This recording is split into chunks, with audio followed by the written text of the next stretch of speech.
Assalamualaikum warahmatullahi wabarakatuh.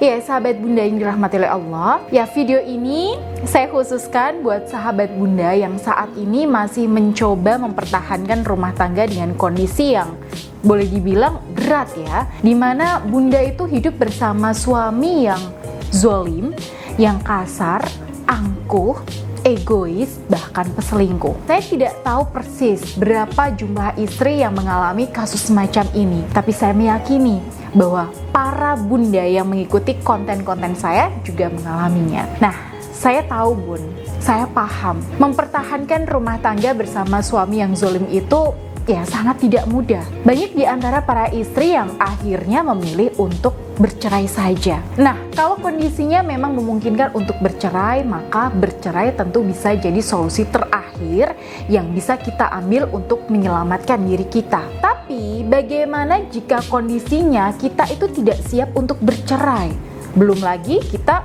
mikir urusan anak-anak dan sebagainya. Tentu tidak semua istri bisa disamakan dengan istri-istri lainnya ya Bun. Karena itu, terkadang kita dihadapkan pada kenyataan bahwa kita memang harus bertahan dengan kezaliman suami. Dan kalau bunda ada di posisi ini, sadarilah bahwa bunda di sini tidak sendirian. Karena di luar sana banyak juga istri-istri yang setiap hari menerima perlakuan kasar suaminya, yang mendapatkan kekerasan baik verbal maupun non-verbal, serta ya sering diselingkuhi suami dengan wanita lain. Di meja konsultasi saya tak terhitung bun, berapa banyak kasus semacam ini berserakan setiap harinya. Kalau bunda membutuhkan tips yang paling ampuh menghadapi suami zolim, maka tips terbaik yang bisa saya berikan adalah dengan menengok figur seorang Asiyah, ya istri Fir'aun. Ya, kalau bunda ingin melihat gambaran suami paling zalim sedunia, maka dialah Fir'aun Ramses II. Ya, raja yang hidup di zaman Nabi Musa dan Nabi Harun. Dan di samping Fir'aun yang kejam, ya suka menindas, bahkan mengaku dirinya sebagai Tuhan, serta memaksa orang untuk menghamba kepadanya, ada sosok seorang istri yang disucikan dan dijaga oleh Allah Subhanahu wa Ta'ala, yaitu Asiyah. Ya, mungkin sahabat bunda di rumah mengalami penindasan dari suami, kezaliman demi kezaliman setiap hari.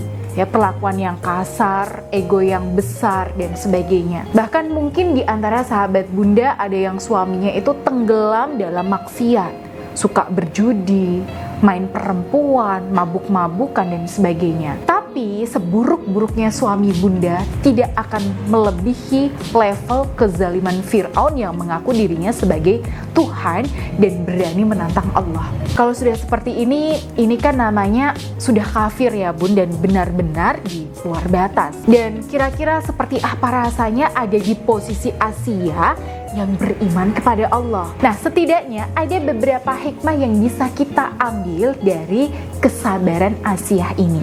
Yang pertama, meskipun memiliki suami yang zalim dan kejamnya itu selangit, beliau ini tipe istri yang tidak pernah mengeluh. Bahkan beliau di sini tidak berubah menjadi sosok yang kasar, tetap lemah lembut seperti biasa. Kok bisa ya? Ya, kuncinya tentu berasal dari keimanan beliau.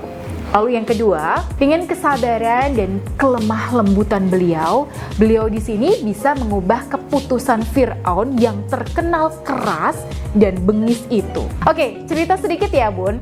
Fir'aun itu memerintahkan rakyatnya, ya Bani Israel, untuk membunuh anak laki-laki yang baru lahir. Ya, gara-gara dia bermimpi ada seorang anak lelaki yang akan merobohkan istananya. Nah, akhirnya perintah itu dilakukan rakyatnya kecuali ibunda Nabi Musa.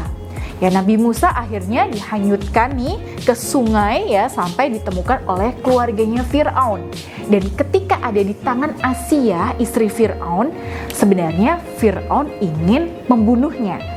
Tapi dengan lembut Asiyah bilang, "Dia adalah penyejuk mata hati bagiku dan bagimu. Janganlah kamu membunuhnya.